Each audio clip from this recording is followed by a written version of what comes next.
Hey there everyone, just wanted to do a quick video. I've spent the past month and a half living out of the back of my 2021 Subaru Crosstrek. I left my job in mid-July, and before deciding what's next, wanted to take some time to do some traveling and exploring. So packed up the car and headed out west. I'm used to doing car camping. I usually just pack my camping equipment in a big bag and fly out somewhere and spend a week, but since this was going to be a little more long-term, wanted to make the car more comfortable by building a sleeping platform. I'm not a carpenter. I am not good at using tools, so I had to do some research on the YouTube. Found a video that was really helpful that I'll put a link in the description below. And a big shout out to my dad and to Bob and Sue, who really took an interest and helped encourage me and help me to get it built. So yeah, let's take a look at my setup.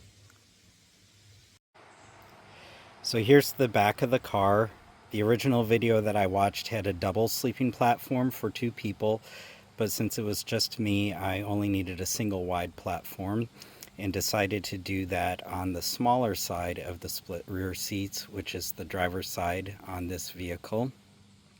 When you're short, I'm about 5'6", it's a lot easier to sleep in the back of a Subaru Crosstrek, so that's a big bonus.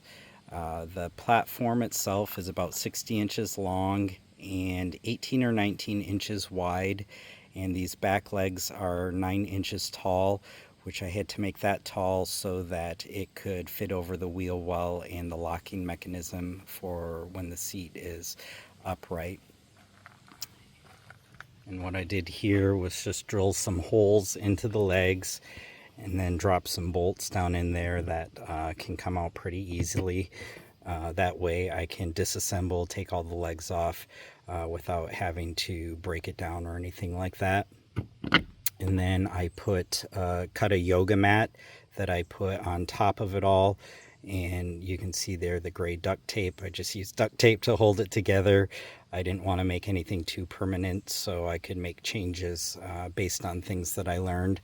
I'd probably do a little thicker mat, but it really didn't matter. And then on top of that, I have memory foam. I cut 2 sheets of memory foam, stacked them on top of each other, and then just put a fitted sheet around it.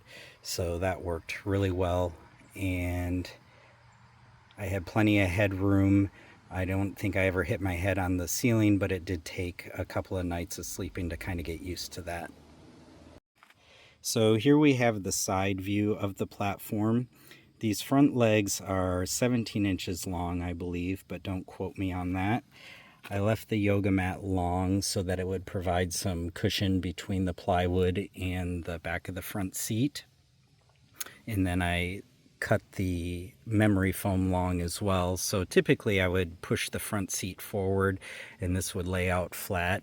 But sometimes I would leave it more like this so that I could have some backrest, and usually when I'm laying there reading a book at night before I go to sleep. And then I put a sheet and some blankets on there. Wanted to do that to make it feel a little more comfortable, feel like I was sleeping at home instead of in a sleeping bag. The only issue I ran into is these blankets are too big, so I was constantly just had too much blanket back there.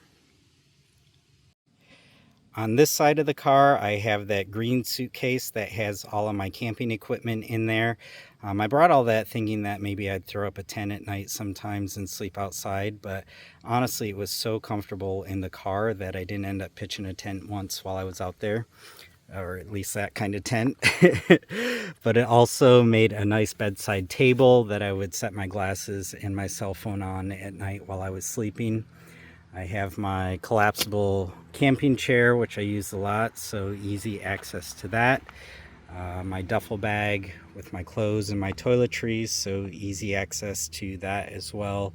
And then in the footwell behind the passenger seat, I had my computer bag. It's not there right now.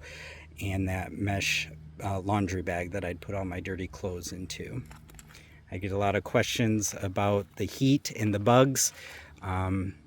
I bought these window screens, best purchase. I call them my window panties. So the panties just slide off and on really easy. So I'd put those on and take them off every day. And then with the window down, a nice breeze would get through there. No bugs made it through, so it made it really comfortable for sleeping at night. So around to the back of the car again. On the left-hand side there, you can see all of my shoes.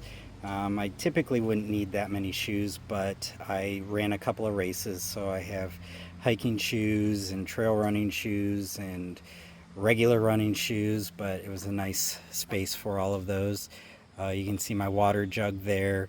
I usually have reusable water jugs, but I forgot to grab those before I left, so unfortunately I had to buy some plastic jugs. Cooler here. On the inside, I purchased that wire rack, and I would put the ice bag below the wire rack, and then that tinfoil pan on top of there. I'd put all my dry food in there so I could easily pull it out to change the ice. And then my drinks at the front of the cooler, and the spout here on the outside, so it was really easy to drain the cooler. And to the right of the cooler was just kind of a catch-all. Some of my food. I have my backpack, which is also my snack holder, so I'd dump out all my snacks when I needed to go on a hike with the backpack. Plate, insect repellent sunscreen, body wipes. I have a membership to Planet Fitness, so I'd grab a shower at Planet Fitness when I could, but in between I would wipe down with body wipes and then use a bandana as a washcloth and get it wet and wipe up my body, so I was pretty clean hopping into bed each night. So that was just a quick look at my setup. I hope it was useful, as other YouTube videos were useful to me. If you're thinking about doing any car camping or building a platform in the back of your car, feel free to reach out or leave any comments if you have any questions. Take care.